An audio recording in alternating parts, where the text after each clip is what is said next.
Fala galera, tudo bem? Meu nome é Renan Gouveia, eu sou um aspirante ao historiador e gravo vídeos para esse canal no YouTube, onde eu tento te contar um pouquinho da história do Brasil e do mundo em algo em torno a 10 minutos.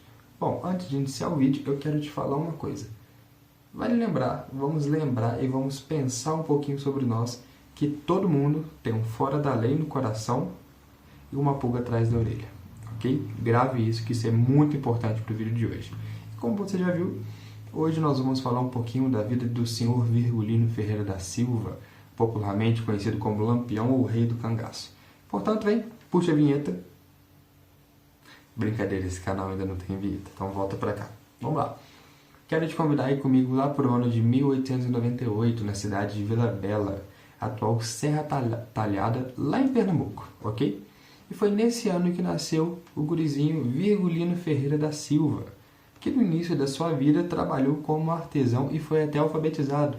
Sim, se hoje em dia nós temos muita dificuldade em pessoas, em toda a população ser alfabetizada, pensa no ano de 1898, era ainda mais difícil.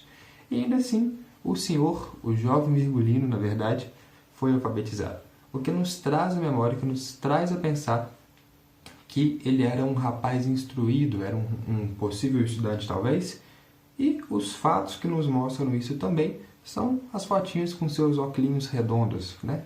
O cara já instalou moda antes dos anos de hoje, onde a cada 10, 11 usam óculos redondos, incluindo eu. Enfim.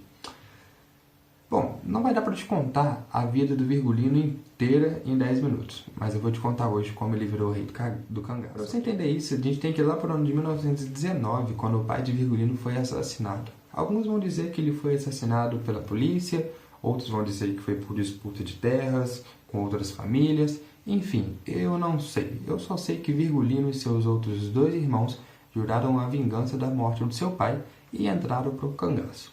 E durante 20 anos, os primeiros 20 anos no cangaço, ele integrou um grupo de cangaceiros de uns 50 homens mais ou menos. Essa era a população desse grupo e é uma população totalmente masculina, ok?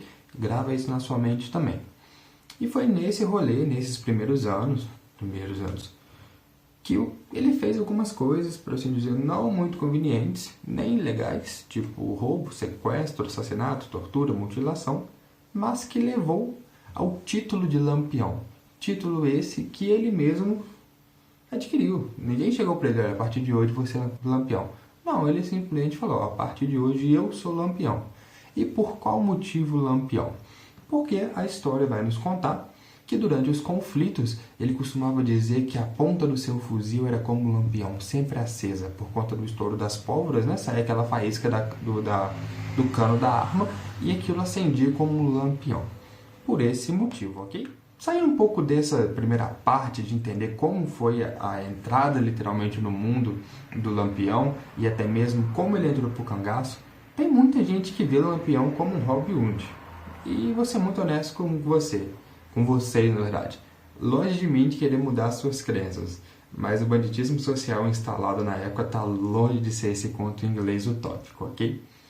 Ok, tudo bem que Lampião roubou o Dragon Fix e deu para os pobres, mas o que me mostra que ele não era esse tal Robin Hood tão famoso é que ele também roubava de pobre. E o Robin Hood os dois não fazia isso, então Robin Hood eu acho que não.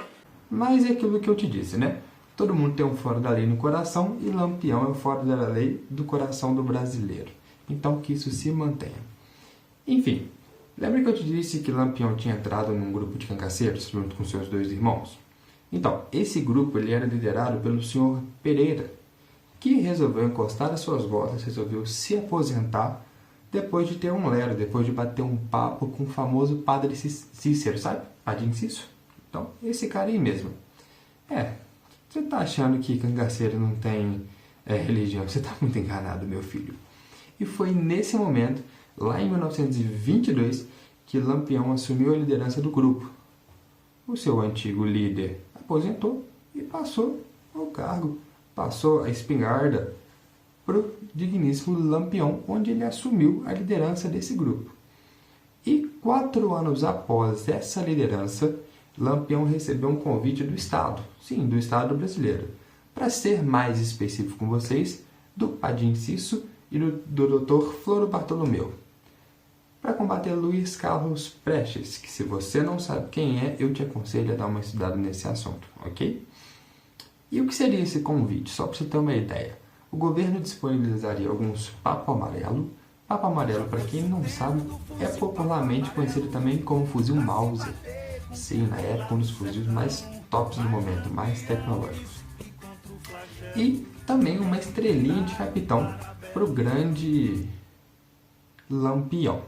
Mas o Lampião, nada bobo, descobriu que essa patente era falsa, ela não tinha uma validade concreta e também eles não teriam perdão dos crimes cometidos do passado. Então, qual que era a proposta do governo? Olha, eu vou te dar aqui, vou te armar, vou te colocar como capitão e você vai atrás da galera do Luiz Carlos Prestes. Você faz um jeito de acabar com tudo lá e você vai ser capitão. Poxa, seria ótimo, seria muito bom você ser capitão, só que depois disso, provavelmente, ele seria preso, certo? Porque não teria perdão dos seus passados, dos crimes do passado.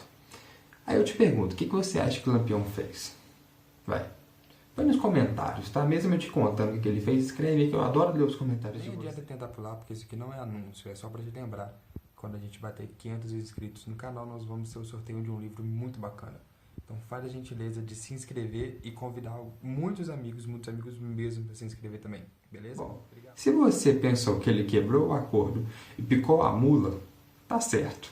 Mas o melhor, ele quebrou o acordo e meteu o pé, vazou com os fuzis dados pelo exército. Ou seja, as armas que eles usavam e tacavam o terror antes dessa proposta eram fora da moda. Agora imagina os caras com o fuzil mais tecnológico da época. O que eles não fizeram, não é mesmo? Pois é, eles tacaram o terror 2 vezes mais e o melhor, armado pelo governo. É Brasil, gente, não tem como, é Brasil. Bom, enfim, o ano se passaram e o nosso bandido, que só roubava, teve o seu coração roubado. E aí que entra a parte bonita da história, a parte romântica da história. Lá no ano de 1928, pela pessoa de Maria Gomes de Oliveira, para os íntimos, Maria Bonita, abriu parênteses, né? Na minha mente, Maria Bonita sofria de síndrome de Estocolmo. Porque se você não sabe, ela conheceu o Lampião quando ele invadiu a fazenda que ela morava e se apaixonou por ele. Não pode ser normal, não tem como, na minha opinião, ser normal. A mulher era casada, então 2 vezes não tem como.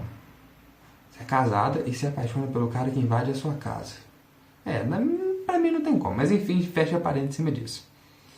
E foi até maneiro o caso de amor dele, retratado em muitos cordéis, uma literatura muito bonita, em alguns filmes brasileiros muito bonitos, e até mesmo uma novela da Globo, muito bonita também. Foi bonito, mas durou pouco. Tá? Durou pouco porque eu vou te contar. Lá em 1978, já tinha rolado muita coisa no Brasil. A gente já tinha tido a Revolução de 30, o Estado Novo de 37, entre N coisas, entre muitas outras coisas. Enfim, em 1938, o tenente da Polícia Militar de Alagoas, João Bezerra, começou a dar fim na história de Lampião. E junto com ele, o fim em todo o cangaço, né, da história do grupo de cangaceiros de Lampião e da sua esposa Maria Bonita. E o cangaço começou a perder força no Brasil. Vamos lembrar que lá em 38 a gente já tinha Getúlio Vargas no poder e ele já não estava gostando muito disso não. Mas nem foi ele que chegou a dar fim nisso não. Enfim, Lampião e sua turma eles tiveram que se esconder em um local lindo, que por sinal tenho vontade de conhecer, que é a Grota do Angico. Se você aí é dono de empresa de turismo ou tem dinheiro e quer me patrocinar, quer me presentear, chegou a sua hora, fica à vontade, ok? E o cara foi dedurado por um X9. O tenente João Bezerra juntou seus homens e atacou logo pela manhã na surdina Lampião. Para ser mais exato, na data de 28 de julho de 1938. E é daí que vem aquela música. Acorda Maria bonita, acorda pra fazer o café, que o sol já despertou e a patrulha já tá de pé. Ou seja, até na música a gente consegue entender um pouquinho da história do nosso país. Os caras atacaram de manhã no horário do café.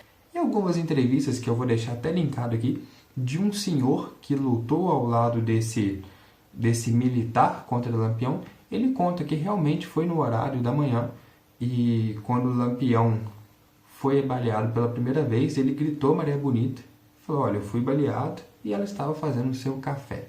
Então até nisso a gente consegue linkar a história do Brasil, que é muito interessante por sinal. Bom, matou todo mundo morreu, tá? Não deixaram, na verdade, acho que foram dois, um casal só conseguiu fugir, ou dois casais, algo do tipo.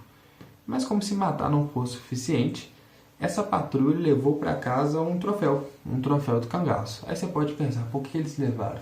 Ah, deve ter levado uma arma, um chapéu, que eram chapéus muito bonitos, chapéus decorados com metais, ou então uma cartucheira, algo do tipo. Mas não, os caras, isso é pouco, é pepino. Os caras levaram a cabeça dos caras, velho. Eles mataram os cangaceiros, cortaram as cabeças e levaram as cabeças como prêmio, como troféu, cara.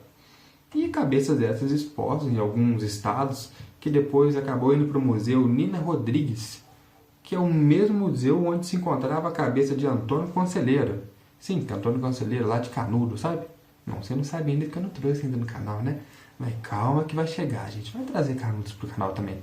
Enfim, foi enviado para esse museu. E só em 1969, logo ali atrás, que a família de Lampião conseguiu recuperar sua cabeça e fazer um hotel. Chegamos ao fim de mais um vídeo. Uma história bem curta, bem simples, bem sucinta sobre a história de Lampião, mas muito interessante. E por mais que Antônio Conselheiro tenha vacilado em sua passagem pela Terra, a história dele faz parte da nossa história, faz parte da minha história, faz parte da sua história como brasileiro. Portanto, não deixe que as histórias do Brasil caiam em ruínas, sabe?